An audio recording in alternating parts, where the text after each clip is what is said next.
مليار كيلو وات ساعة. في ايام السادات، بعد السادات وصلنا ل 18 مليار كيلو وات ساعة. وانتم متذكرين بقى لما كان يجي حتى بمنتهى البساطة، اما يجي امتحانات التوجيهية والكهرباء تقطع والناس تصرخ، انا كنت ساعات امر على بعض المصانع، انا العمال قاعدين بره مصنع ايديال اللي كان في المنظر ده. مرة نزلت كده في اشوف بس ازور مصنع كده من نفسي، لقيت العمال قاعدة بره. ايه بتشتغلوش ليه؟ مفيش كهرباء. طاقة ايام السادات وصلت 18 مليار، النهارده 175.5 مليار كيلو وات ساعة. لولا هذا ما نشأت المدن الجديدة مصانعها، لا مدينة السادات ولا مدينة 10 رمضان ولا برج العرب ولا العمرية ولا الصالحية ولا المدن الجديدة اللي هي شرق بني سويف وشرق المنيا، والصناعات اللي نشأت عاوزة طاقة كاملة. ولا زلنا نزيد في الطاقة، لأن كل مدى الطاقة في احتياجها أكثر. واحنا اظن السد العالي اذا كان تم الصرف عليه في البدايه حوالي 300 مليون دولار، فاعمال التوسعه اللي تمت في السد العالي حوالي 6 اضعاف تقريبا ما تم صرفه عليه في بدايه انشائه للسد العالي وحده. طبعا انا هكلف دلوقتي وكلف اظن فاكر حوالي 400 مليون انا على ما اتذكر.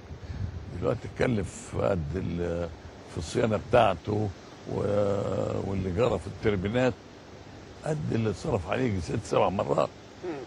لكن لازم نحافظ عليه، انه صرح كبير جدا استخدم الطاقه المياه علشان انتاج الكهرباء.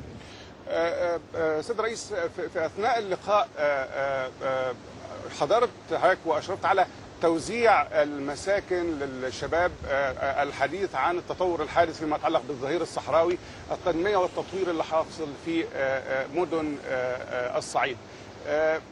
أيضا مرة أخرى أود أن أطلب منك إلى أي مدى تحقق ما وضعته من أولويات في هذا الموضوع تحديدا حتى الآن؟ أنا عاوز أقول لك أنا كان اهتمامي بالصعيد من أول وهلة توليت فيه. أنا الصعيد كان مهمل إهمالا كليا. صحيح. يعني لما تكون أنت قاعد في وزارة في القاهرة وموظف مضايقك أو موظف عليه الدور يجي يمسك مطرحك، تروح رميه في أسوان عشان أنت تقعد ويتجدد لك. وهكذا كانت أسوان، أسيوط، هنا منفى. الواحد يسمع انه راح هنا يعني خلاص الله يعوض عليه. رايح أسوان ده يعني مرمي، رايح أسيوط يعني راح يولع. كانت شيء صعب جدا. لذلك انا اهتمامي بالصعيد. ما تعرفش تتكلم الصعيد بالتليفون. صحيح. المواصلات ما كان يمكن طياره مره كل 15-20 يوم، طيارات صغيره. ما كانش فيه اهتمام بالصعيد. تليفونات ما فيش، الكهرباء قليله، الجامعات ما فيش، لازم يجي القاهره. كل دي ما كانتش موجوده ابدا. اديت اهتمام كبير جدا للصعيد من تليفونات.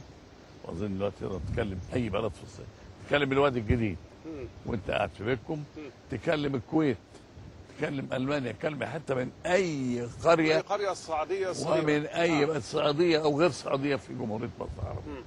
فالموضوع اتسهل قوي. سكك الحديد، سكك الحديد كانت تيجي لحد اسيوط وفرد الاسود. طبعا سكك حديد اتطورت وعملنا سكك حديد لحد البحر الاحمر، وسكه حديد لحد الوادي الجديد.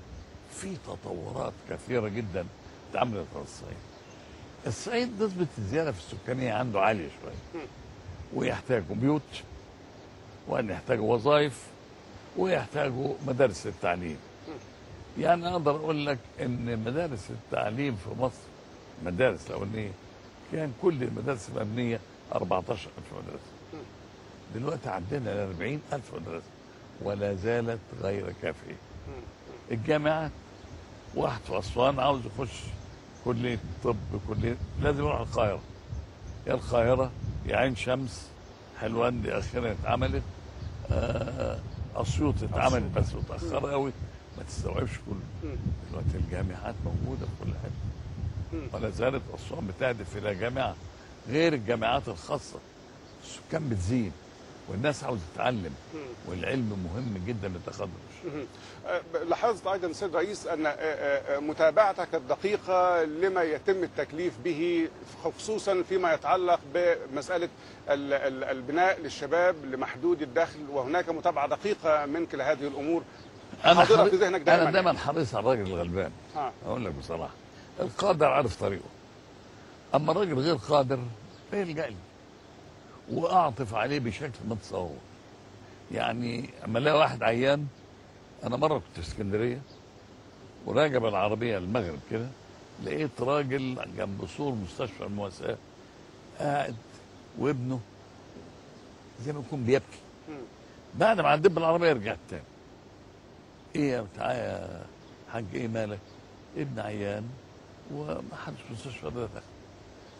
خدت عربيه من معايا، خدته مستشفى مصطفى كامل ويعالجوه ويشوفوا كل حاله ويشوفوا بيته كمان عنده ايه. لقيته بيته غلبان قام الراجل ساعدته بكل الطرق. من كام يوم بس اديك امثله. في واحد عنده بنت جالها زي تيومر عملت عمليه قبل كده، وبعد قالت لي انا خلاص الفلوس اللي معايا ما تجيبش هي وجوزها. وجوزها راجل مهندس بسيط وغالبه جدا وساكن مش عارف جنس السويس. فقلت له طب هاتوا لي الورق بتاعها. جالي الورق يوم الجمعه اللي فاتت دي. اما قريت الورق صعب عليا الموضوع. كلمت الدكتور حاتم الجبل يوم الجمعه بالليل، قلت له خد الورق ده وابحث ورد عليا دلوقتي. قال لي بس على ما اشوف مستشفى تاخد البنت دي بره، لا محتاجه الى علاج في الخارج. فانا بعت قلت له عاوز اعرف خبر بكره. تاني يوم الصبح كلمني قال لي لقيت مستشفى في لندن واحده في باريس، وقالوا لازم تعمل عمليه يوم الاثنين والا هيبقى الوقت اتاخر، ودلوقتي السفارات قافله. قلت له هجيب لك الفيزا. كلمت رئيس الديوان، خد دور عليه وهات الباسبور، اديهم الفيزا، هات لهم الفيزا من السفاره ان شاء الله. كلم السفير عشان يفتح، وعاوزه يسافر يوم الاحد. قال له يمكن يسافر. قلت له لازم يسافر يوم الاحد. وسافر يوم الاحد وراح المستشفى على طول. راح بالبنت المستشفى. طبعا حط نفسك مكان اهلها. صحيح. الدنيا تسود في وشك. ده بنتهم بتبص تلاقي الدنيا ضاقت بيك، ما انتش قادر تعالج، ما فيش معاك فلوس، ما فيش معاك اي حاجه. سفرناه الحد، سالت على يوم الاثنين الدكتور قال شافوها، وبكره على يوم الثلاث امبارح هيقرروا يعملوا ايه. ابوها قال امها سافره مرافقه. ابوها قال مش انا معايا قرشين اقطع التذكره واسافر معاه، عاوز يطلع مع بنته. فكلمت اخواننا وزير الدفاع، قلت له الجماعه دول اللي مش في المستشفى بيتوه في اللوكاندا بتاع القوات المسلحه، ما مش هياخدوا الفلوس. يعني شخص غلبان. صحيح. وغيره. وتظل الدوله هي الملجا الاخير بالنسبه له. وغيره. وفي واقعه ثانيه من اسبوع برضه مش عاوز احكي عنها لان كانت صعبه، مش عاوز. وواقعه ثالثه اما بلاقي غلبان بتعاطف معاه بشكل اكثر من القادر. يا هيكلم وزير، يا هيروح كوميسيوني خلاص، اما ده هيروح لمين؟ فراح بعت لي جواب. بعت لي الجواب قريته، وانا بقرا الجواب لما الاقي واحد عيان بالذات لازم اساعده. فموضوع اهتمامي بالمواطن الغير قادر ده شيء اساسي في حياتي. احنا كلنا طالعين من بيئه ما احناش اغنياء، ما كانش في بقنا معالق من ذهب ولا من فضه، كلنا من بيوت متوسطه الحال، وكنا برضه بنجد صعوبه في نخش مستشفى، نسافر بره، نتعارك في حته وندفع فلوس، كانت صعبه جدا والحياه كانت علينا صعبه. لذلك انا بتعاطف مع كل واحد يكون عنده ظرف صعب، خصوصا الابناء والناس الصغيرين اللي هو جيل المستقبل. لذلك بهتم انا بالشباب، بهتم لهم البيوت. ابن بيتك عملت لهم اعفاءات حتى في الفلوس، بحاول اديله الارض حق انتفاع في الاول، لان لقيت ناس في الاقصر هنا بعد ما بنينا البيوت رايحين يبيعوها. قلت لهم لا ما حدش يشتري. حق انتفاع محدد المده. حق انتفاع عشان ما يقدرش يبيعها.